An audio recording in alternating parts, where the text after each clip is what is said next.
lot about her life before the war in Poland, and describe a little bit about what you do know about that. Well, my mother's life in Poland was actually very good. Before the war, as you mentioned, both my parents had businesses. They were, at that time, I guess you could say they were well off. I asked my mother at one point, I said, would you have ever come to the United States had it not been for the war? And she said to me, why would I? She said it was a great life. She said we had everything. Your family was there. Your cousins were there. There was no reason to leave.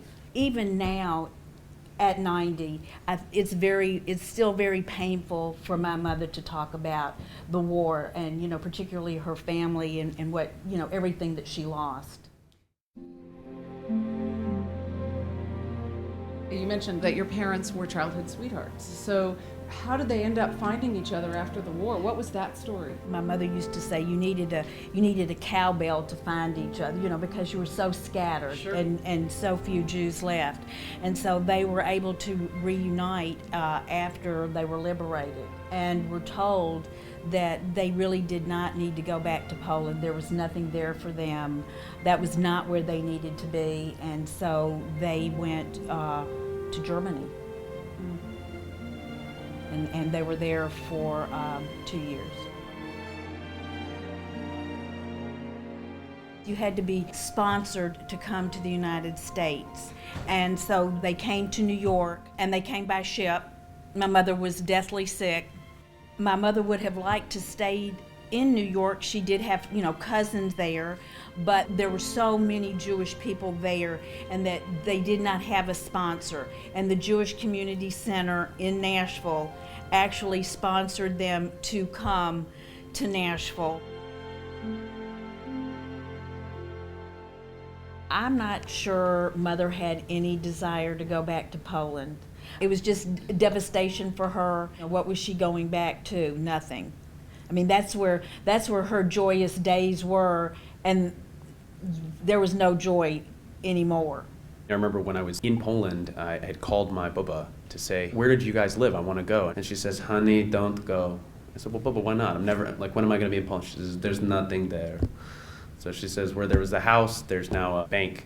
I'd be interested to see what, if anything, if any sign of Jewish life. I went to Auschwitz, where my mother had been. It was a dark, dreary, cold day. The wind was blowing. I mean, the feeling was, I'm sure, probably how my mother felt. And we were walking on this gravel path, and I had on a rain jacket and boots and a sweatshirt and an umbrella. I was absolutely freezing. And my husband looks at me and he said, I'm sure when your mother walked on this path that she had rain boots and a raincoat and an umbrella. So I said that to my mother when I got home, and she said, actually, no, they were stuffing newspapers into their shoes because they had no bottoms to their shoes. And she said her dress was, they threw her a dress, and so she took a rope and pulled it up and tied it around her.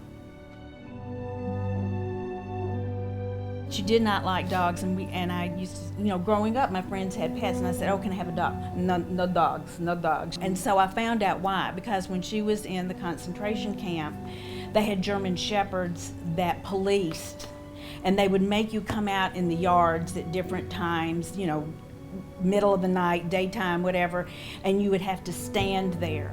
And they treated the German shepherds as humans, and the humans almost like dogs. And so if you did something, they turned the dogs loose on you.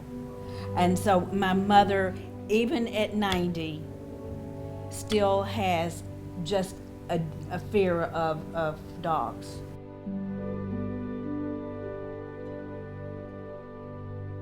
Was there ever any discussion in the family about the complicity of the Polish people? There's shades of gray. How could they not know? What did they know? When did they know it? So I remember being at one of the camps. It was a juxtaposition, I guess, to be in the camp and then see modern Poland, whatever town was, just in the distance. And how could they not know what was going on? I don't know that there's an easy answer for that. I don't know if you, in your experience, or if those conversations happen on your trip. Well, that's the same thing, and my mother still talks about how did people not know?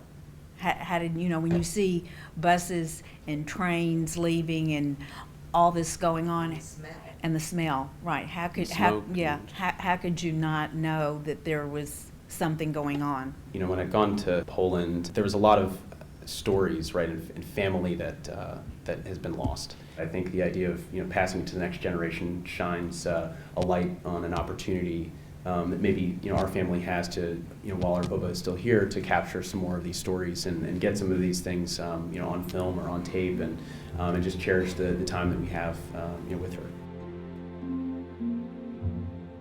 What do you feel is the lesson that you would like to pass on to your child, to your grandchild that's coming, to the rest of us in the room?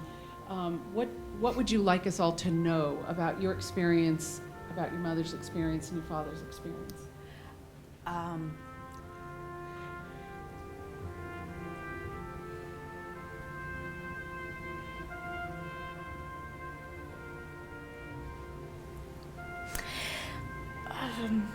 Well, when I did my trip to Poland and we went around the room and we talked about, that experience, and I'm going to say now what I said then is that when you look for a hero, it really is my mother and my father. It was not easy for them. They survived. They are survivors. They came to the United States. They had a family. I think there was not anything that my sister and I did not have, and I want to pass on that everybody should just take care of each other, respect each other, and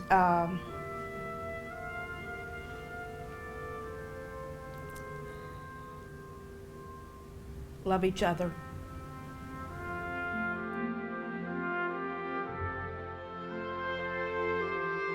Because of what she went through and what her family went through, she said, I am Jewish and I'm going to be Jewish. I'm going to raise Jewish children and I'm going to practice the Jewish faith.